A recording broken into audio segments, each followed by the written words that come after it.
호세아서 2장 1절부터 13절까지 말씀입니다. 호세아서 2장 1절. 너희 형제에게는 암미라 하고 너희 자매에게는 루하마라 하라. 너희 어머니와 논쟁하고 논쟁하라. 그는 내 아내가 아니요 나는 그의 남편이 아니라. 그가 그의 얼굴에서 음란을 제하여 하고 그 이방 사이에서 음행을 제하게 하라. 그렇지 아니하면 내가 그를 벌겨벗겨서 그 나던 날과 같게 할 것이요 그로 광야같이 되게 하며 마른 땅같이 되게 하여 목말라 죽게 할 것이며 내가 그의 자녀를 긍휼히 여기지 아니하리니 이는 그들이 음란한 자식임이니라. 그들의 어머니는 음행하였고 그들을 임신했던 자는 부끄러운 일을 행하였나니 이는 그가 이르기를 나는 나를 사랑하는 자들을 따르리니 그들이 내 떡과 내 물과 내 양털과 내 삶과 내 기름과 내 술들을 내게 준다 하였음이라. 그러므로 내가 가시로 그들을 길을 막으며 담을 쌓아 그로 그 길을 찾지 못하게 하리니 그가 그 사랑하는 자를 따라갈지라도 미치지 못하며 그들을 찾을지라도 만나지 못할 것이라. 그제야 그가 이르기를 내가 본 남편에게로 돌아가리니 그때 내 형편이 지금보다 나았음이라 하리라. 곡식과 새 포도주와 기름은 내가 그에게 준 것이요 그들이 바알을 위하여 쓴 은과 금도 내가 그에게 더하여 준 것이거늘 그가 알지 못하도다. 그러므로 내 곡식을 내가 그것이 익을 계절에 도로 찾으며 내가 새 포도주를 그것이 맛들 시기에 도로 찾으며 또 그들의 벗은 몸을 가릴 내 양털과 내 삶을 빼앗으리라. 이제 내가 그 수치를 그 사랑하는 자의 눈앞에서 드러내리니 그를 내 손에서 건져낼 사람이 없으리라. 내가 그의 모든 희락과 절기와 월삭과 안식일과 모든 명절을 패하겠고 그가 전에 이르기를 이것은 나를 사랑하는 자들이 내게 준 값이라 하던 그 포도나무와 무화과나무를 거칠게 하여 수풀이 되게 하며 들짐승에게 먹게 하리라. 그가 귀고리와 폐물과 장식하고 그가 사랑하는 자를 따라가서 나를 잊어버리고 향을 살라 바알들을 섬길 시대일로 내가 그에게 벌을 주리라. 여호와의 말씀이니라. 아멘. 오늘 이 본문에 보면 암미와 루하마라는 두 이름이 다시 등장하죠. 어제 이 암미의 이름은 우리가 읽었던 말씀에는요 로암미라고 되어 있고요. 그 다음에 루하마라는 이름은 루하마로 되어 있습니다. 이 두 가지의 뜻이 있겠죠. 암미와 또 루하마. 네, 로라는 단어를 붙이면 그것이 이제 부정어가 되는 거죠. 암미라는 단어는 여기서 보면 내 백성이다라는 뜻이 있습니다. 내 백성이다. 근데 이제 로를 붙이면 나의 백성이 아니다. 어제는 로암미 또 그다음에 로루하마 이렇게 두 글자로 돼 있었죠. 그래서 여기서의 오늘의 형제의 이름은 암미와 루하마인데 로를 뺐습니다. 부정어를 뺐기 때문에 이제 긍정어가 되겠죠. 암미라는 것은 나의 백성이 되는 겁니다. 그다음에 루하마는 로를 뺐기 때문에 이제 긍휼히 여기지 못한다라는 뜻에서 이제 긍휼히 여김을 받다라는 뜻이 되겠죠. 이렇게 이름이 이제 바뀌었습니다. 어제는 부정어로 쓰여졌다면 오늘은 긍정어로 이름이 바뀌어졌습니다. 자, 이렇게 이름이 바뀌어졌다는 뜻은 하나님께서 이제 그를 불쌍히 여기시고 나의 백성으로 삼으시겠다는 이스라엘을 향한 하나님의 본 마음이 등장한 것이죠. 그러니까 하나님께서 이스라엘이 부정하고 음행하여 하나님 앞에서 범죄했던, 즉 하나님보다 다른 우상들을 더 사랑하는 것을 음란한 행위, 영적 간음 이렇게 표현해서 그들이 범죄했다고 표현한 것이죠. 자, 이름이 바뀌었습니다. 암미와 루하마죠. 그래서 로를 빼고 나니까 나의 백성, 긍휼히 여김을 받는 백성이 된 것입니다. 이게 하나님의 본 마음이죠. 2절 이하에 보면 하나님께서 음란을 제하라 이렇게 되어 있습니다. 2절에 보니까 너희 어머니와 논쟁하고 논쟁하라. 그는 내 아내가 아니요 나는 그의 남편이 아니라. 그가 그의 얼굴에서 음란을 제하게 하고 그 이방 사이에서 음행을 제하게 하라.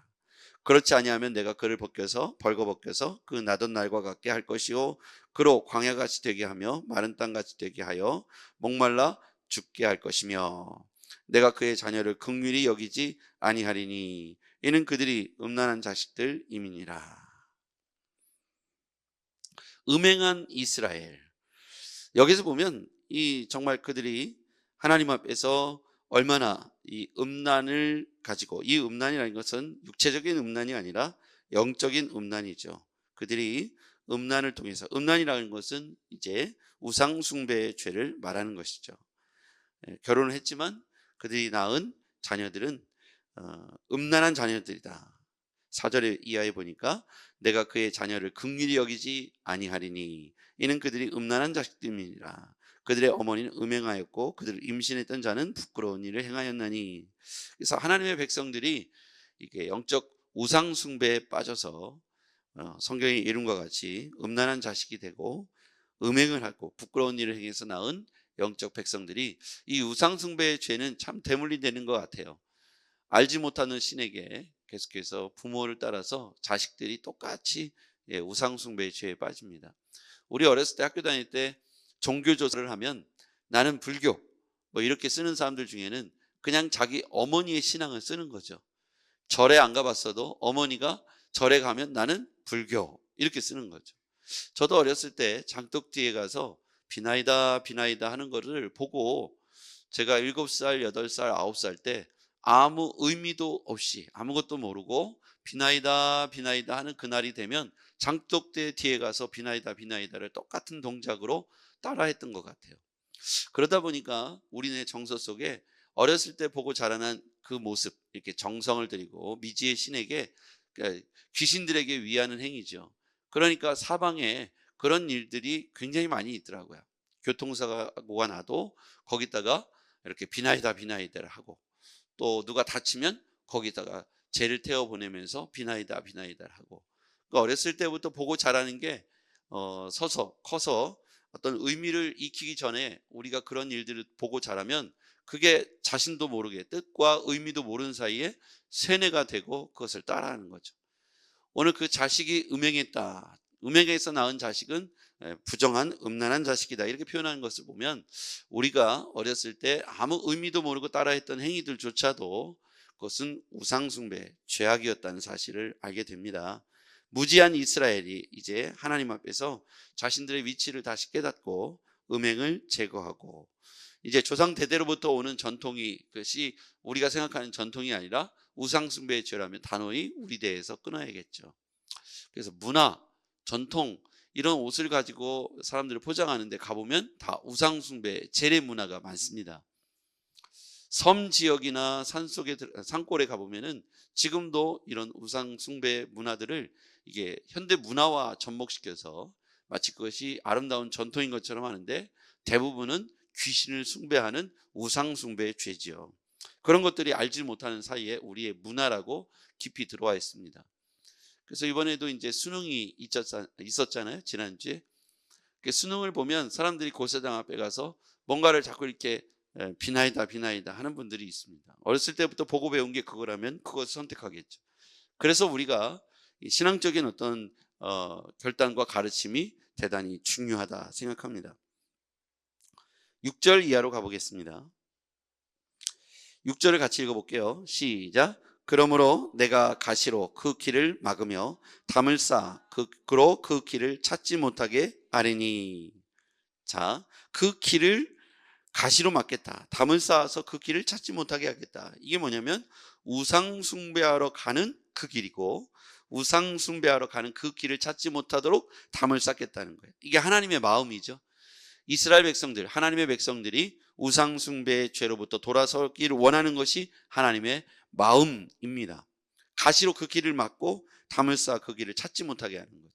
그래서 음란을 행했던 그 모든 행위들은 우상 숭배의 죄를 말하고, 어리석게도 그 길을 어떤 의미도 모른 채 조상을 따라 행하고 있는 사람들, 그 길을 가시로 막고 담을 쌓아 막고 싶은 것이 하나님의 심정이라는 것이죠.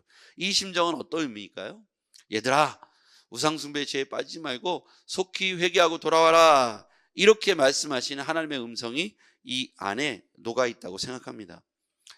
자, 7절에 보면 본 남편이라는 단어가 나옵니다. 7절 같이 읽어볼게요. 시작. 그가 그 사랑하는 자를 따라갈지라도 미치지 못하며 그들을 찾을지라도 만나지 못할 것이라. 그제야 그가 이르기를 내가 본 남편에게로 돌아가리니 그때 내 형편이 지금보다 나았음이라 하리라. 여기서 본 남편은 누구를 말할까요? 하나님을 말하겠죠. 그렇죠? 우상숭배의 죄에 빠져서 음란하고 가늠한 이 고멜과 결혼한 이것을 말하는데 본 남편에게 돌아가리라 보면 하나님께로 돌아가 그때 그 형편이 나았을 것이다. 그 다음에 8절 이하에 보면 곡식과 새 포도주와 기름은 내가 그에게 준 것이요 그들이 바알을 위하여 쓴 은과 금도 내가 그에게 도와준 것이거늘 그가 알지 못하도다. 자, 이 우상에게 바친 곡식과 새 포도주, 기름, 그 다음에 은과 금, 이걸 누가 줬다는 거예요? 하나님께서 주신 것인데 미련하게 깨닫지 못하고 그것을 거기다 바친다는 거예요. 자, 그래서 하나님을 잊어버린 죄가 크다는 겁니다. 하나님을 기억하라는 것이죠. 그 뒤에 보면 13절 이하에 그것을 말씀하고 있어요. 13절 시작.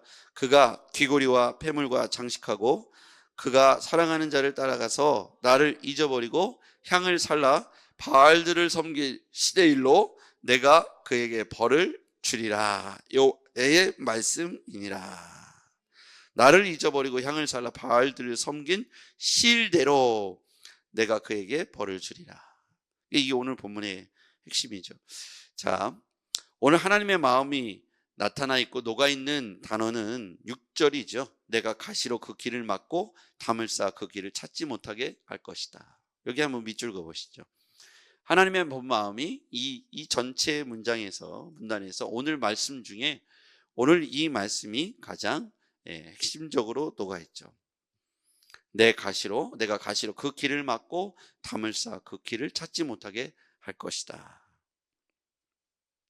하나님은 이와 같이 그들에게 우상숭배의 죄악에서 벗어나서 속히 본 남편 즉 하나님께로 돌아와 회개하고 하나님의 백성이 될 것을 권면하고 있습니다.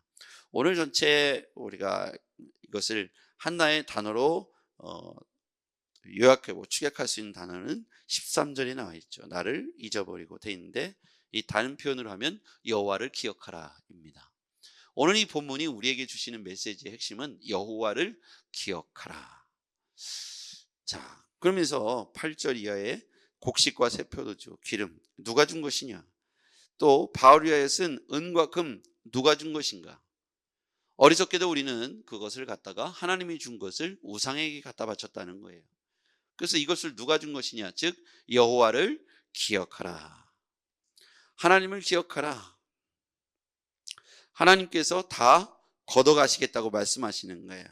너희들이 갖고 있는 그것들을 내가 다시 걷어가겠다. 빼앗을 것이다. 9절 말씀. 그러므로 내가 내 곡식을 그것이 익을 계절에 도로 찾으며 내가 내 새 포도주도 그것이 맛들 시기에 도로 찾으며 또 그들의 벌거벗은 몸을 가릴 내 양털과 내 삶을 빼앗으리라.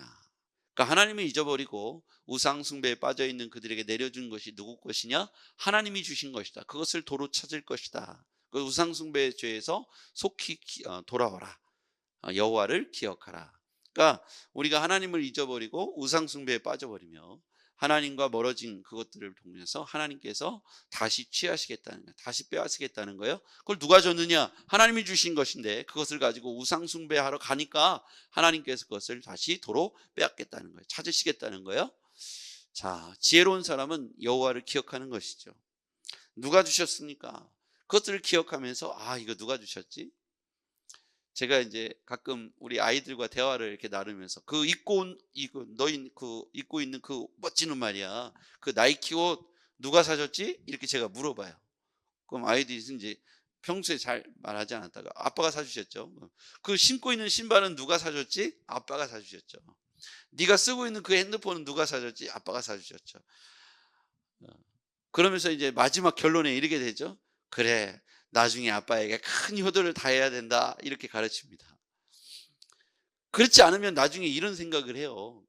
어떤 서운한 일이 하나 생기면 부모님이 나한테 해준 게 뭐 있습니까? 이런 말을 한다니까요. 그거를 세세하게 하나하나 그때마다 열거해서 다 기록을 해놓는다면 이렇게 두꺼운 책이 될 거예요. 그렇죠? 어렸을 때부터 얘가 글을 익혀서 그것을 다 기록하고 썼다면 이렇게 두꺼운 책이 돼야 마땅한 거예요. 그런데 어느 날 우리는 서운한 감정이 하나 들면 해준 게 뭐 있습니까? 다 제가 알아서 했죠? 이런 생각을 합니다. 여러분, 그냥 이 땅에 던져진 존재가 어디 있고 그냥 자라난 존재가 어디 있습니까? 오늘 그것을 하나님께서 물으시는 거예요. 네가 입고 있는 옷 누가 주었느냐? 네가 마시는 포도주 누가 주었느냐? 네가 먹고 있는 그 빵, 그 재료가 되는 그 밀은 누가 주었느냐? 우리가 그것을 망각하고 마치 우리가 내가 열심히 일을 해갖고 내가 번 것인데 왜 그걸 하나님이 줬다고 말합니까?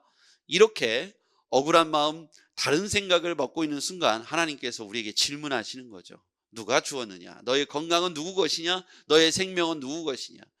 여러분, 우리가 그걸 망각하고 우리 눈앞에 보여지는 작은 것 하나에 집중해서 하나님 해준 게 뭐 있습니까? 라고 말한다면 우리는 어리석은 존재이죠. 오늘 성경은 하나님을 기억하라고 말씀하고 있습니다. 여호와를 기억하시며 작은 것 하나에 감사하시고 그 감사를 기록해 놓는다면 아마 이렇게 표현할 거예요. 하나님의 크신 사랑은 하늘을 두루마기 삼아 바다를 먹물 삼아 바다를 먹물 삼아서 하늘을 두루마기 삼아서 거기에다 다 기록을 한다 해도 그 하나님의 사랑을 다 기록할 수 없겠다. 우리가 하나님 앞에 감사한 것을 기록한다 그러면 어렸을 때부터 앉아가지고 그것만 기록한다면 두꺼운 책이 돼야 될 거예요. 근데 어느 날 한 문제에 집중하다 보면 하나님이 나에게 서운해, 하나님이 해준 게 없는 것 같고 나는 사랑하지 않는 것 같고 나는 내박쳐진 존재인 것 같고 이렇게 느껴질 때가 있다는 거예요. 큰 오해이지요. 우리가 하나님 앞에서 감사를 기억하시고 오늘 여호와를 기억하시길 바랍니다. 기도하겠습니다. 전능하신 아버지 하나님, 오늘 우리가 하나님을 기억하는 하루가 되게 하여 주시옵소서. 예수님의 이름으로 기도했습니다. 아멘.